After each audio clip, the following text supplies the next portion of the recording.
This is an RNIB talking book. The Memoirs of Barry Lyndon, Esquire, by W.M. Thackeray.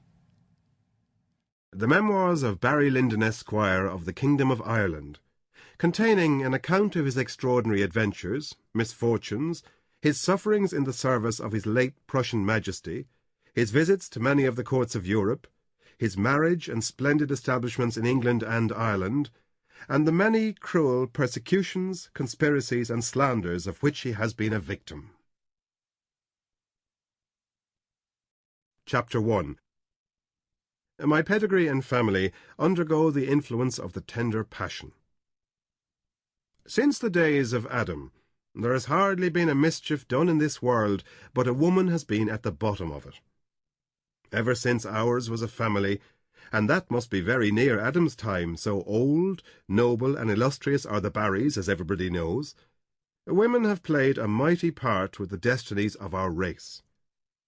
I presume that there is no gentleman in Europe that has not heard of the house of Barry Og of the Kingdom of Ireland, that which a more famous name is not to be found in Gwilym or Doisier.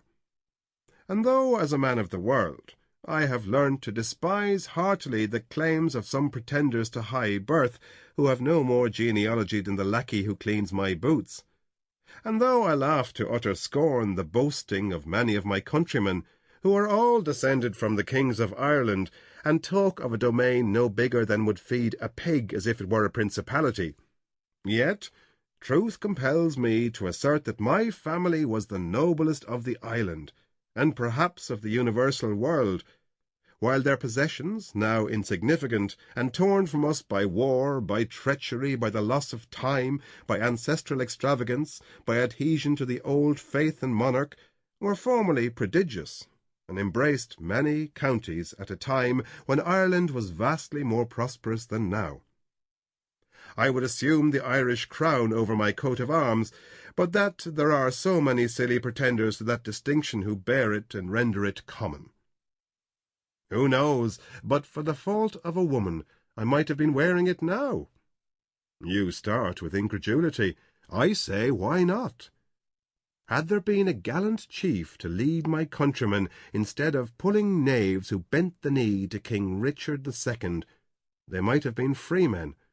Had there been a resolute leader to meet the murderous ruffian, Oliver Cromwell, we should have shaken off the English forever.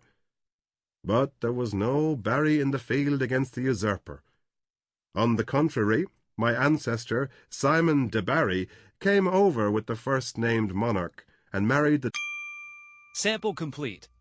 Ready to continue?